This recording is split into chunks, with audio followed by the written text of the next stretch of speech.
Hello guys, तो मैं हूं ओम और आप देख रहे हैं इंजीनियरिंग एक्सप्रेस। एक ऐसी एक्सप्रेस जो आपको सिखाती है डेली कुछ नया और बहुत कुछ इंटरेस्टिंग।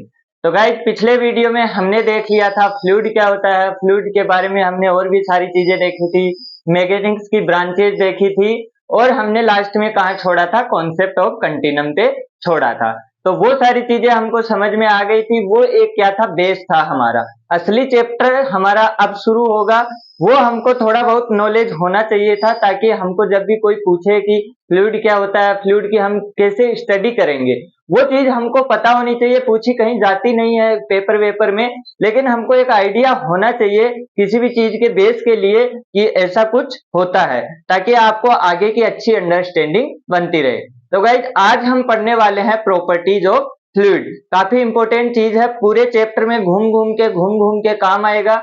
ये जहां हम तीन चार डेफिनेशन पढ़ेंगे, तीन चार प्रॉपर्टी पढ़ेंगे, पूरी जो फ्लूइड मैकेनिक्स है आपकी इन्हीं के ऊपर टिकी हुई है।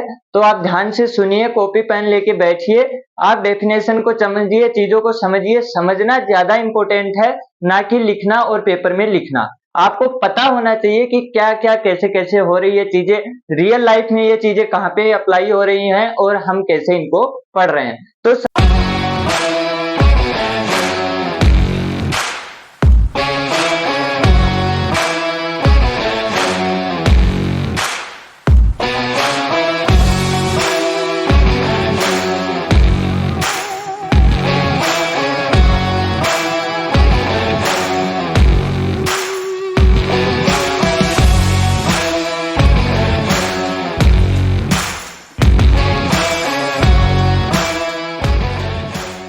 सबसे पहले प्रॉपर्टी होती क्या है?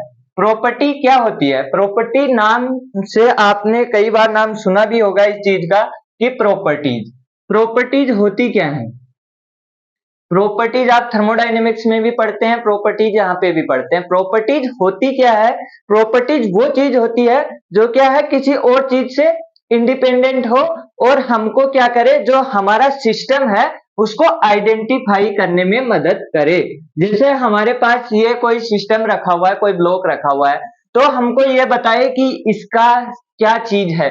आपने देखा, आपको देखने से कुछ नहीं पता लगता है। आपने देखा कि मेरे सामने ये चीज रखी हुई है। अब जब आप इसकी कुछ और चीजें जानेंगे, जैसे ये मान लीजिए आयरन से बना हुआ है, ये आयरन से बना हुआ है, तो आपको क्या पता लगा, ये आयरन से बना हुआ है। अब आयरन की शीट है या मोटा है, ये इसकी दूसरी प्रॉपर्टी, यानी कि आपको मिनिमम उस चीज की रिक्वायरमेंट है कि मैं इस चीज को जान सकूं। जैसे नाम है, अगर आपको कोई नाम नहीं देगा बचपन में, जब आप बच्चे थे, फिर आपका किसी ने नाम निकलवाया, तो नाम क्यों निकलवाया गया है? कि आपको आइडेंटिफाई किया जा सके। आपको क्या किया जा सके? आइडेंटिफाई किया जा सके। आपका आधार कार्ड क्या इसलिए बना है, उस पर एक यूनिक नंबर लिखा हुआ है, वो क्या प्रॉपर्टी है कि ये अगर ये नंबर आप लगाएंगे तो ये आधार कार्ड आपका है, दूसरे किसी का नहीं है। उसी टाइप से क्या होता है, प्रॉपर्टीज क्या होती है? प्रॉपर्टीज हमको सिस्टम का क्या देती है? आइडेंटिफिकेशन देती है। तो ये जो प्रॉपर्टीज हैं, ये क्या करेंगी हमको, हम जो प्रॉपर्टी पढ़ेंगे वो किसकी पढ़ेंगे? फ्लूइड की। और ये फ्लूइड की हमको क्या देंगी? फ्लूइड के बारे में हमको सारी जानकारी देंगे कि हमारा फ्लूइड कैसा है, कैसा दिखेगा, कैसा हम उसको फील करेंगे, वो सब जानकारी हमारी ये सारी प्रॉपर्टियां देंगी। तो ये प्रॉपर्टी के बारे में हो गया कि प्रॉपर्टी बेसिकली होती क्या है। पहले तो आपको यही पता होना चाहिए कि प्रॉपर्टीज होती क्या है। प्रॉपर्टीज किसी दूसरी चीज पे डिपेंड नहीं करेंगी, ये अपने आप स्वतंत्र रहेंगी, ये अलग से ही चेंज होंगी, अलग से इनका दूसरी चीजों का इन पे कोई इफेक्ट नहीं पड़ेगा। ये दूसरी चीजों पे इफेक्ट डाल सकती हैं, लेकिन इनके ऊपर किसी और चीज का कोई इफेक्ट नहीं पड़ेगा। जैसे आपने थर्मोडायनेमिक्स में पढ़ा भी होगा, टेम्परेचर हो गया, प्रेशर हो गया, ये सब सारी चीजें क्या है, इसकी प्रॉपर्टीज है। अब सबसे पहली प्रॉपर्टी हमारे पास आती है डेंसिटी। डेंसिटी बचपन से हम पढ़ते आ रहे हैं और इसको हम दूसरा नाम भी बोलते हैं मास डेंसिटी। इसको आप क्या बोलते हैं? Mass density. अब डेंसिटी क्या होती है? डेंसिटी से आप क्या समझते हैं? अब डेंसिटी आपने रट रखी है, डेंसिटी क्या होता है? Rho is to M by V. ये आपने रटा हुआ होता है और ये आप इसको बोल देते हैं। ये आपने रटा हुआ होता है और आप इसको क्या कर देते हैं? बोल देते हैं। मैं भी बोला करता था, लेकिन रो होता क्या, डेंसिटी होती क्या है बेसिकली? डेंसिटी आप किस चीज को बोलते हैं? डेंसिटी आप बोलते हैं मास अपॉन वॉल्यूम के रेशियो को, मास अपॉन वॉल्यूम के रेशियो को बोलते हैं। लेकिन होती क्या है, कैसे समझेंगे? जैसे मान लीजिए ये आपका क्या थी, एक ट्रेन थी, ये एक ट्रेन थी। अब इसके अंदर ये वाला डिब्बा था, ये थर्ड एसी का था, और ये वाला डिब्बा क्या था, जनरल डिब्बा था, जनरल डिब्बा था। अब आपको मैं ऐसे बोलूं, एक थर्ड एसी का डिब्बा है ट्रेन का और एक जनरल का डब्बा है, एक थर्ड एसी का डिब्बा है, एक जनरल का डब्बा। आपको क्या क्या फील आएगी? आपको क्या फील आएगी कि इसके अंदर क्या होगी, कम भीड़ होगी, और इसके अंदर क्या होंगे, ज्यादा लोग ठुसे हुए होंगे। आपको क्या फील आएगी कि इसके अंदर ज्यादा लोग ठुसे हुए होंगे और इसके अंदर लोग क्या होंगे, आराम आराम से बैठे हुए होंगे। अब इस फील को आप समझिए कि यहाँ पे क्या है, यहाँ पे ज्यादा लोग हैं और यहाँ पे क्या है, कम लोग हैं। लेकिन डिब्बे की लेंथ तो उतनी ही है, डिब्बे की लेंथ, ट्रेन के डिब्बे की लेंथ क्या है, वो तो सेम है। यानी कि इसका वॉल्यूम क्या है, इसका वॉल्यूम और इस डिब्बे का वॉल्यूम क्या है, सेम है। इस वॉल्यूम, इसका वॉल्यूम और इसका वॉल्यूम क्या है, सेम है। तो इसका मतलब क्या है कि यानी कि इस वॉल्यूम में कम लोग थे, इस वॉल्यूम में ज्यादा लोग हैं, तो इसकी डेंसिटी क्या होगी, ज्यादा होगी। तभी आप इसको क्या बोलते हैं कि ये पूरा क्या होगा, खचाखच भरा हुआ होगा और इसके अंदर क्या होगी, ज्यादा भीड़ होगी। इसका मतलब क्या है, डेंसिटी भी हमारी क्या है, भीड़ है, कि किसी के अंदर, किसी वॉल्यूम के अंदर कितना ज्यादा मास ठुसा हुआ है। यहाँ पे 100 लोग थे, यहाँ पे 20 लोग थे। अब मान लो एक व्यक्ति 80 किलो का था, तो 20 इंटू 80 थे, और यहाँ पे 100 इंटू 80 थे।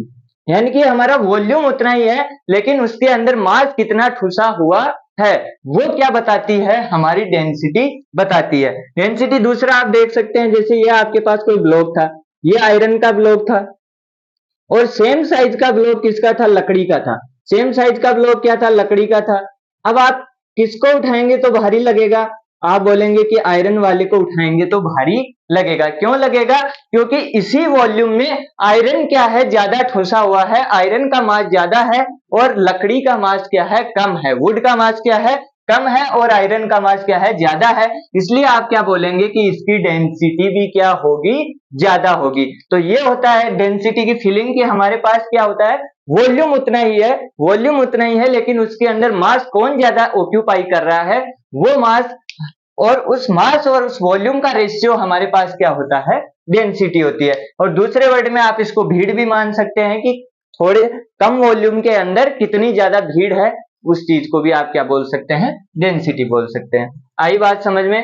तो अगर इसको आप डेफिनेशन के फॉर्म में लिखना चाहें तो हमारे पास क्या होगा, ratio of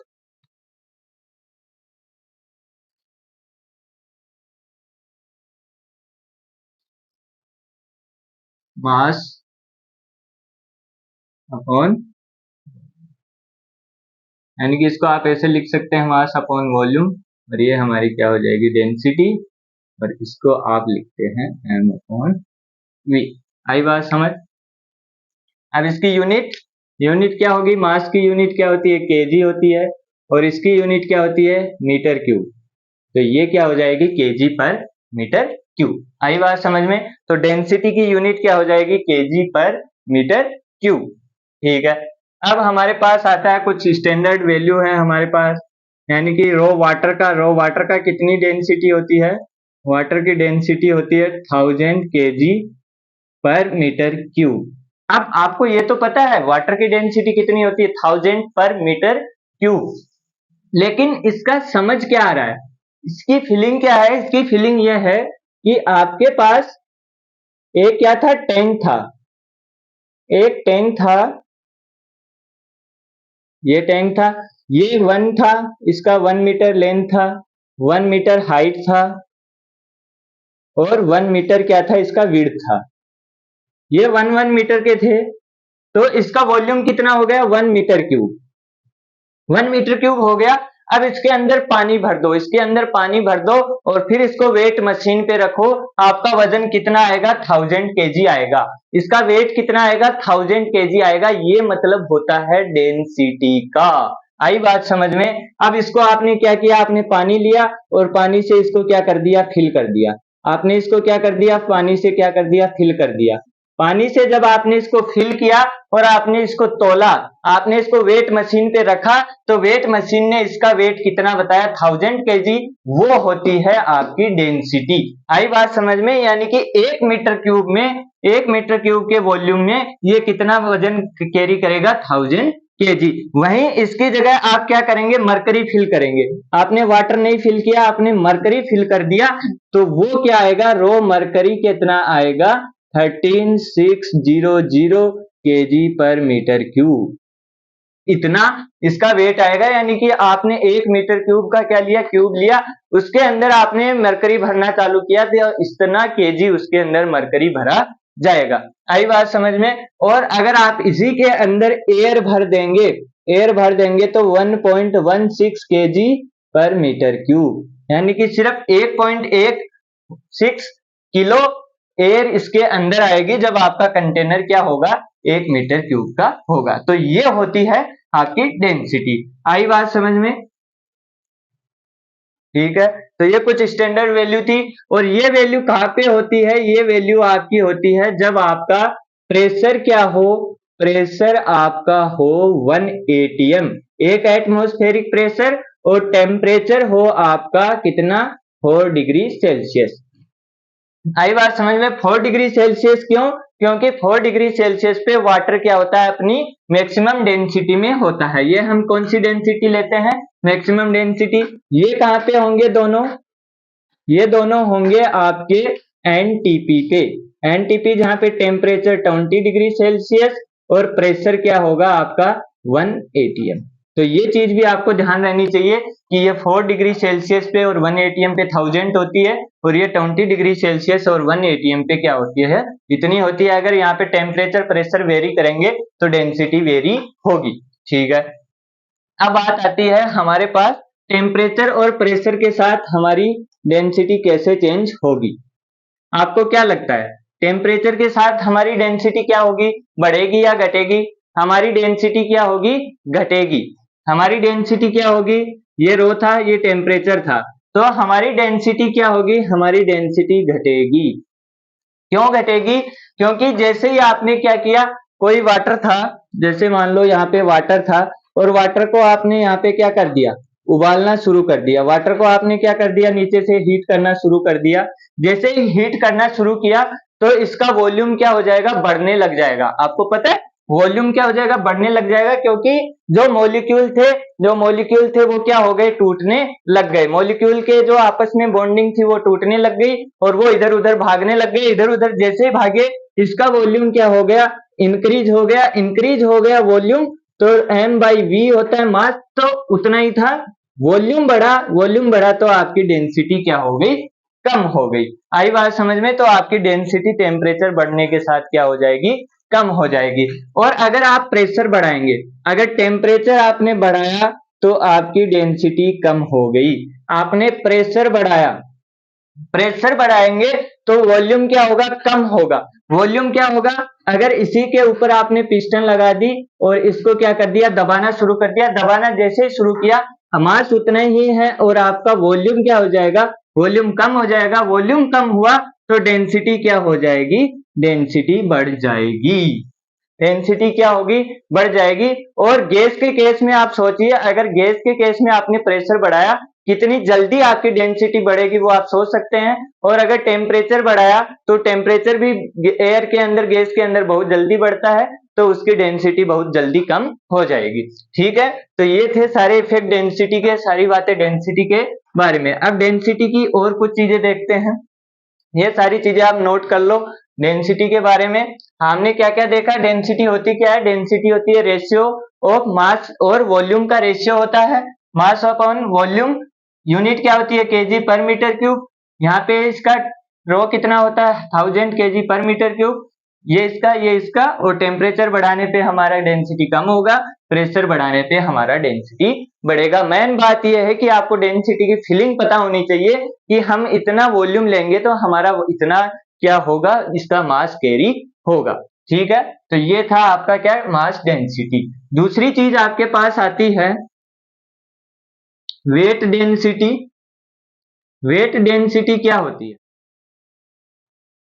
weight density weight density क्या होती है आपके पास कि आप वेट और वॉल्यूम का रेशियो लेंगे, यानी कि वेट डेंसिटी क्या होगी आपके पास, आप किसका क्या लेंगे, वेट लेंगे अपॉन में क्या लेंगे, वॉल्यूम लेंगे। अब वेट क्या होता है, वेट होता है आपका mg और ये क्या होता है v, mgv, और ये क्या बन गया आपको अभी अभी आपने पढ़ा है m/v क्या होता है आपका रो होता है, तो ये क्या बन गया रो g। अब रो की क्या वैल्यू होती थी, रो की यूनिट होती थी केजी पर मीटर क्यूब, और जी की क्या होती है, जी क्या है, एक एक्सेलरेशन है, तो ये क्या हो गया मीटर पर सेकंड स्क्वायर, और मीटर केजी मीटर पर सेकंड स्क्वायर ये क्या होता है, ये होता है आपका न्यूटन, तो ये क्या बन गया न्यूटन पर मीटर क्यूब।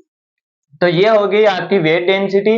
वेट डेंसिटी क्या होती है, ratio of weight upon volume, ratio of weight upon volume, और वो क्या हो जाएगी mg upon v equals to rho g. ठीक है, तीसरा आता है आपके पास स्पेसिफिक वॉल्यूम।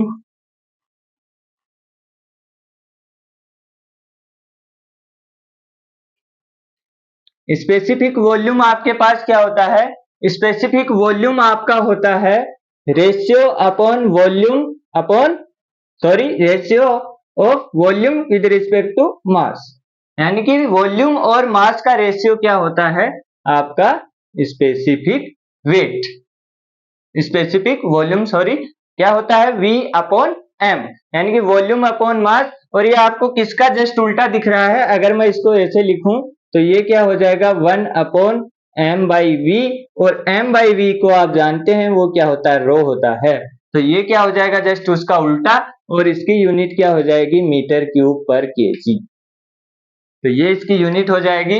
ये क्या होता है स्पेसिफिक वॉल्यूम, काफी बार काम आता है, ये इतना ज्यादा आपको देखने को नहीं मिलेगा, बहुत बार सामने आएगा आपके, तो ये चीज आप याद रखिएगा। स्पेसिफिक वॉल्यूम क्या होता है, स्पेसिफिक वॉल्यूम होता है जस्ट डेंसिटी का उल्टा, जस्ट डेंसिटी का उल्टा क्या होता है specific volume, 1 upon m upon v आपने उल्टा किया, और यहाँ पे क्या आ जाएगा मीटर क्यूब पर केजी, यानी कि अब इस चीज को आप समझिए, स्पेसिफिक का मतलब क्या होता है 1 होता है, स्पेसिफिक का मतलब क्या होता है 1 केजी के रिस्पेक्ट में होता है, उसको आप स्पेसिफिक बोलते हैं, ये चीज आपने पढ़ रखी है।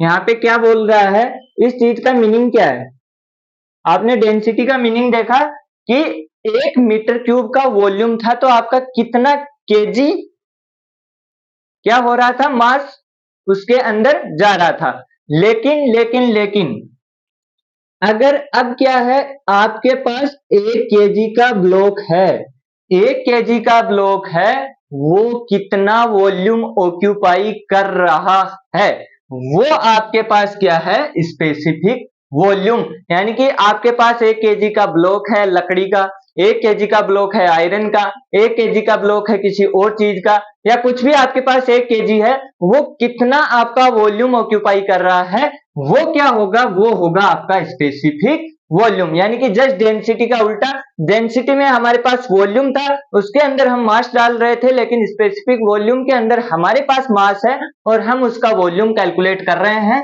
तो वो हमारे पास हो जाएगा स्पेसिफिक वॉल्यूम। ठीक है, अब देखो आगे, तो सबसे हम क्या देख रहे थे, हमारे पास है रिलेटिव डेंसिटी, या फिर आप इसको लिख सकते हैं स्पेसिफिक ग्रेविटी, इसको आप क्या लिख सकते हैं स्पेसिफिक ग्रेविटी। ठीक है, तो ये वाली टर्म आपको क्या होगी, बहुत बार क्या होगी काम आएगी, और बहुत इंपॉर्टेंट ये टर्म है हमारी। रिलेटिव डेंसिटी क्या होती है, रिलेटिव डेंसिटी हमारी होती है density of fluid, density of fluid का रेशियो किसके साथ, डेंसिटी ऑफ स्टैंडर्ड फ्लूइड के साथ, यानी कि डेंसिटी ऑफ फ्लूइड का रेशियो आप लेंगे डेंसिटी ऑफ स्टैंडर्ड फ्लूइड के साथ, तो वो आपके पास क्या आएगी, वो आपके पास होगी स्पेसिफिक ग्रेविटी। और यहाँ पे स्टैंडर्ड फ्लूइड क्या है, स्टैंडर्ड फ्लूइड अगर आपका लिक्विड और सॉलिड है तो आप लेंगे वाटर, और अगर आपके पास एयर है गैस है तो आप क्या लेंगे एयर, तो ये आपका क्या होगा स्टैंडर्ड फ्लूइड होगा। अब इसकी आप डायमेंशन देखिए, अगर मान लीजिए आपके पास रो फ्लूइड है, रो फ्लूइड क्या होगा, केजी पर मीटर क्यूब, और आपके पास स्टैंडर्ड फ्लूइड की डेंसिटी भी क्या होगी, केजी पर मीटर क्यूब, यानी ये दोनों कैंसिल। इसका मतलब ये क्या होगा, ये एक यूनिट लेस क्वांटिटी होगी, इसके पास कोई यूनिट नहीं होगी। इसका मतलब रिलेटिव डेंसिटी आपके पास क्या होगी, एक यूनिटलेस क्वांटिटी होगी। तो आप जब क्वेश्चन में ये टर्म आपके पास यूज भी की जाए तो आप आसानी से समझ सकते हैं कि ये क्या है, यूनिटलेस है। इसका मतलब ये क्या है, हमारी रिलेटिव डेंसिटी या फिर स्पेसिफिक ग्रेविटी। अब अगर आप निकालेंगे वाटर की, वाटर के लिए निकालेंगे तो वाटर की डेंसिटी कितनी होती है, 1000, और आपके पास इसकी स्टैंडर्ड फ्लूइड भी हमारा वाटर ही है, तो ये क्या बन जाएगी, 1। इसका मतलब रो जो स्पेसिफिक ग्रेविटी ऑफ वाटर है वो कितनी है, 1 है। अगर इसी टाइप से आप मरकरी की निकालें तो वो क्या हो जाएगी, वो हो जाएगी 13.6। वो क्या हो जाएगी आपके पास 13.6, आपकी स्पेसिफिक ग्रेविटी कितनी हो जाएगी, 13.6। तो ये छोटा सा डाटा आपको बहुत बार काम आने वाला है, बहुत बार सच बता रहा हूं, हर क्वेश्चन में ये टर्म तो आपके पास घुसी हुई जरूर मिलेगी कि आपकी स्पेसिफिक ग्रेविटी इतनी है, रिलेटिव डेंसिटी इतनी है। तो ये इतनी सी बात है कि आपके पास यूनिटलेस क्वांटिटी होती है, rho fluid upon rho standard fluid. वो करता क्या है, आपको देता ये है, आपको ये देता है, आपको ये पता रहता है अपने आप से, और आपको ये निकालने रहता है। क्वेश्चन में आपको जरूरत इसकी पड़ेगी, वो देगा आपको ये, तो इसको इससे मल्टीप्लाई करके आप क्या निकाल लेंगे, रो फ्लूइड निकाल लेंगे। ठीक है, अब हम आगे देखते हैं। आगे हमारे पास है कंप्रेसिबिलिटी। कंप्रेसिबिलिटी क्या होता है, नाम से आपको समझ आ रहा है, कंप्रेस। कंप्रेस आप किसको बोलते हैं, कंप्रेस करना, कंप्रेसिबिलिटी, कंप्रेसिबिलिटी।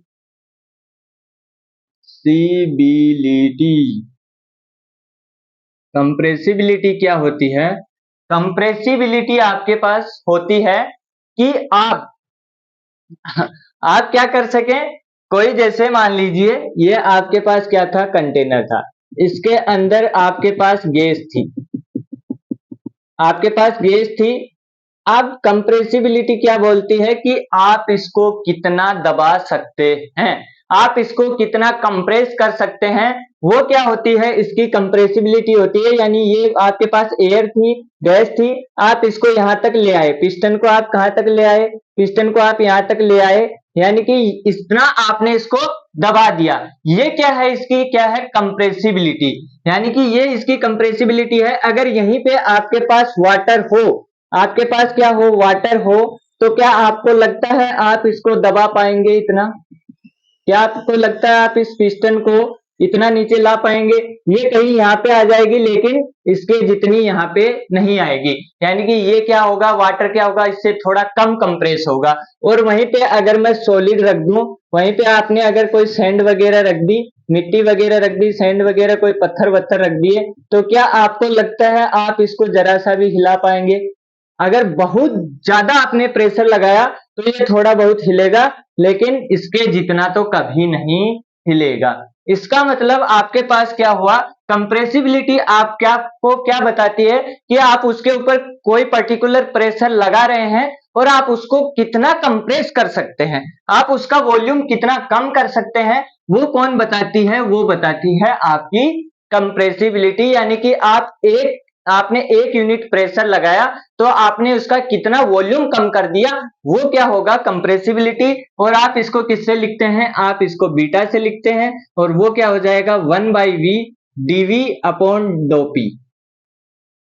यानी कि आपने कितना कांस्टेंट टेम्परेचर होगा, कितना प्रेशर बढ़ाया और आपका कितना वॉल्यूम कम हुआ। यहाँ पे नेगेटिव साइन क्या बता रहा है कि आपका कितना वॉल्यूम कम हुआ, नेगेटिव को बता रहा है, यानी आपका वॉल्यूम क्या होगा, कम होगा। तो इसका मतलब आप क्या समझते हैं, कंप्रेसिबिलिटी ऑफ गैस क्या होगी, इसकी कंप्रेसिबिलिटी ऑफ गैस क्या होगी, ज्यादा होगी, कंप्रेसिबिलिटी ऑफ लिक्विड कम होगी, और कंप्रेसिबिलिटी ऑफ सॉलिड क्या होगी, सबसे कम होगी। यानी कि आप सॉलिड को कंप्रेस नहीं कर सकते, एयर को कर सकते हैं। तो इसकी कंप्रेसिबिलिटी, कोई आपको पूछे गैस की कंप्रेसिबिलिटी सबसे ज्यादा और लिक्विड की कंप्रेसिबिलिटी सबसे कम, और आपके पास सॉलिड की तो सबसे कम।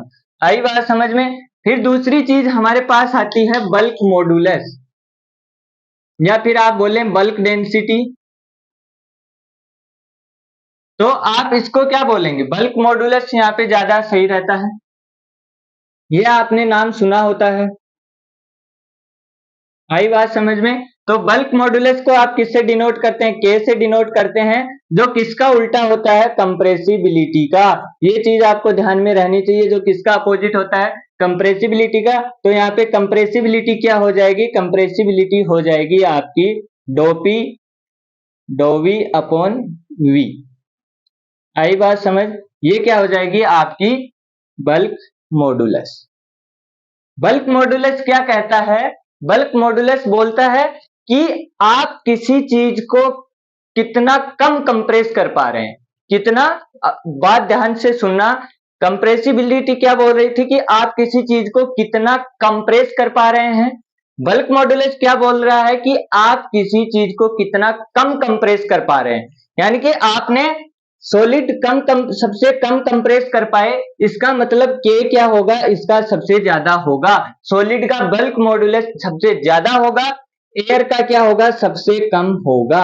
एयर सबसे ज्यादा कंप्रेस हुई, इसका मतलब आपने क्या बोला कि हमने कंप्रेस एयर को सबसे ज्यादा कंप्रेस कर दिया, इसका मतलब कंप्रेसिबिलिटी इसकी सबसे ज्यादा। लेकिन बल्क मॉडुलस ने क्या बोला कि आप इसको कितना कंप्रेस नहीं कर पा रहे हैं, लेकिन आप तो कर पा रहे हैं। इसका मतलब क्या हुआ कि आपकी जो बल्क डेंसिटी या फिर मैं बोलूं बल्क मॉडुलस है, वो क्या होगा, सबसे कम होगा। आपने सॉलिड के केस में क्या बोला कि हम बिल्कुल भी कंप्रेस नहीं कर पा रहे, इसका मतलब आपकी कंप्रेसिबिलिटी क्या थी, कम थी। लेकिन बल्क मॉडुलस ने बोला कि आप कितना कंप्रेस नहीं कर पा रहे हैं, आपने बोला हम बिल्कुल कंप्रेस नहीं कर पा रहे हैं, इसका मतलब बल्क मॉडुलस ने क्या बोला, आप मेरे पास आ जाओ, आप मेरे काम की चीज हो, आपने मेरे को फॉलो किया है कि हम बिल्कुल नहीं कंप्रेस कर पा रहे, और यही मैं चाहता था। इसका मतलब आपके पास क्या हुआ, आपका बल्क मॉडुलस क्या हो जाएगा, सॉलिड के लिए ज्यादा हो जाएगा। इस चीज को बहुत बार आप फील नहीं कर पाते हैं, भूल जाते हैं, क्योंकि दोनों अपोजिट टर्म है एक दूसरे की। ये बोलता है कि आप मैं ये किसके फेवर में है, ये किसका साथ देगा, जो कंप्रेस हो जाएगा उसका साथ देगा ये, और जो कंप्रेस नहीं होगा उसका साथ देगा बल्क मॉडुलस। मेन मुद्दा यही है। बल्क मॉडुलस ने बोला कि जो क्या होगा, जो कंप्रेस नहीं होगा उसके साथ मैं खड़ा हूं, इसने बोला जो सबसे ज्यादा कंप्रेस होगा उसके साथ मैं खड़ा हूं। आई बात समझ में। यानी कि अब मैं कोई चीज आपको दूं, मैं आपको ये बोलूं कि ये क्या है, ये कोई ब्लॉक है, ये कंप्रेस नहीं हो रहा है, ये कंप्रेस नहीं हो पा रहा है, इसका मतलब इसकी कंप्रेसिबिलिटी कम है और इसका बल्क मॉडुलस ज्यादा है। यानी कि हायर बल्क मॉडुलस हुआ तो उसकी कंप्रेसिबिलिटी कम होगी, और अगर कंप्रेसिबिलिटी हायर हुई तो उसका बल्क मॉडुलस कम होगा। यही यहाँ पे लिखा हुआ है, एक दूसरे के क्या होते हैं, अपोजिट होते हैं। आई बात समझ में। ये होते हैं अपोजिट। अब इसको आप डेंसिटी के टर्म में भी लिख सकते हैं। डेंसिटी के टर्म में आप इसको कैसे लिखेंगे, डेंसिटी के टर्म में आप इसको लिख सकते हैं rho is equal to M upon V. ये हुआ rho is equal to M upon V, और यहाँ पे आप यहाँ पे लिख सकते हैं rho V is equal to M, और यहाँ पे D rho V plus V D V rho is equal to D M होता है। और यहाँ पे आप क्या कर सकते हैं, यहाँ पे आपको क्या निकालना है, डीवी अपॉन वी निकालना है। तो ये क्या हुआ, ये आपका कांस्टेंट हुआ, तो यहाँ पे क्या आ जाएगा, ये उधर जाएगा, ये उधर जाएगा, तो आपके पास क्या बनेगा, D rho V is equal to minus D V upon rho, और ये क्या बना, D rho upon rho is equal to minus, ये एम था, ये कांस्टेंट था, तो ये क्या बना, जीरो बना ना। तो ये यहाँ पे ये बना, ये डी रो बाई रो इधर आया, और माइनस डीवी बाई वी। तो अगर माइनस डीवी बाई वी को आप हटाएंगे तो क्या बनेगा आपके पास, डीपी अपॉन, ये इसको हटा दिया तो डी रो अपॉन रो, और इसको आप लिख सकते हैं रो डीपी अपॉन डी रो। तो ये भी आपके पास एक बल्क मॉडुलस का फॉर्मूला हो सकता है। कई बार आपको वॉल्यूम में बात करेगा, कई बार आपके पास रो में बात करेगा, तो ये वाला फॉर्मूला क्या होगा, यहाँ पे काम आ जाएगा। और अगर इसी की जगह आप यहाँ पे भी ये वाला रिप्लेस कर देंगे तो ये वाला माइनस मान लो अंदर था और ये dv बाई वी को आप यहाँ से हटा सकते हैं। तो ये क्या बन गया, अगर आप इसी को जस्ट उल्टा कर दें, beta is equal to 1 by K होता है, तो 1 बाई के यहाँ पे आप लिखिए और वो क्या हो जाएगा, वो हो जाएगा 1 रो dp डी रो, तो वो क्या बन जाएगा डी रो, यहाँ पे आ जाएगा रो dp। आई बात समझ में? तो ये क्या बन गया आपका बल्क मॉडुलस और कंप्रेसिबिलिटी, दोनों की फॉर्म में आ गया, डेंसिटी और वॉल्यूम की फॉर्म में। मेन मुद्दा आपको ये पता होना चाहिए कि फर्क क्या है। फर्क यही है कि कितना कंप्रेस कर पा रहे हैं और कितना कंप्रेस नहीं कर पा रहे हैं। अगर बल्क मॉडुलस की वैल्यू हाई हुई इसका मतलब आप कंप्रेस नहीं कर पा रहे हैं, और अगर कंप्रेसिबिलिटी वैल्यू हाई हुई तो आप उसको कंप्रेस कर पा रहे हैं। तो ये था आपके पास प्रॉपर्टीज ऑफ फ्लूइड। आज की सारी चीजें हमने 4 चीजें देखी। पहले हमने डेंसिटी समझी, डेंसिटी क्या होती है, डेंसिटी कहाँ कहाँ काम आती है, डेंसिटी की फीलिंग क्या होती है, मेन चीज वो थी। दूसरा हमने क्या देखा, स्पेसिफिक वॉल्यूम देखा, हमने रिलेटिव डेंसिटी, स्पेसिफिक ग्रेविटी देखी, हमने क्या देखा, वेट डेंसिटी देखी, और हमने कंप्रेसिबिलिटी देखी। तो ये 5 चीजें हमारे पास काम में आएंगी, 5 चीजें हमारे पास काम में आएंगी। कंप्रेसिबिलिटी, अब आप यहां से समझ सकते हैं हम क्या करेंगे, यूज करेंगे फ्लूइड। फ्लूइड क्या होते हैं, फ्लूइड 2 टाइप के होंगे, एक तो होगा हमारे पास कंप्रेसिबल फ्लूइड और एक होगा इनकंप्रेसिबल फ्लूइड। इनकंप्रेसिबल फ्लूइड कोई होता नहीं है, लेकिन हम अपनी मैथमेटिक्स को आसान करने के लिए क्या मानेंगे, इसको इनकंप्रेसिबल ही मानेंगे। तो आप सारी चीजें हमने 5 चीजें समझी। आई होप कि आपको 5 प्रॉपर्टी अच्छे से समझ में आई होंगी। ये वीडियो आप दोबारा रिवाइज कीजिए, अच्छी शॉर्ट फॉर्म में आप नोट्स बना के साथ साथ चलते रहिए ताकि आपको सारी चीजें समझ आती रहें। और ये वाली वीडियो पूरे आगे आने वाली जितने भी वीडियो हैं उसका बेस है। पिछला वीडियो आपने देखा नहीं देखा मैं नहीं बोलूंगा, लेकिन ये वीडियो आपको दोबारा रिवाइज करना है अच्छे से। कॉपी में आपने लिखे होंगे नोट्स, नहीं लिखे हैं मैंने प्रोवाइड करवाए हैं नीचे डिस्क्रिप्शन बॉक्स में, तो आप वहां से भी रिवाइज कर लीजिए। लेकिन प्रेफर यही करूंगा कि आप साथ साथ, इतना ही मैं लिखता हूं उसको आप साथ साथ लिखते चलें ताकि आपको अच्छी अंडरस्टैंडिंग बने। तो आई होप आप यहां तक पहुंचे हैं तो आपको सारी वीडियो समझ आई होगी, वीडियो अच्छी लगी होगी। अगर वीडियो अच्छी लगी हो तो वीडियो को लाइक करें, चैनल को सब्सक्राइब करें और भी दोस्तों को शेयर करें। साथ ही पढ़ते रहें, मुस्कुराते रहें, हंसते रहें, खेलते रहें। मिलते हैं अगले वीडियो में, तब तक के लिए जय हिंद, जय भारत।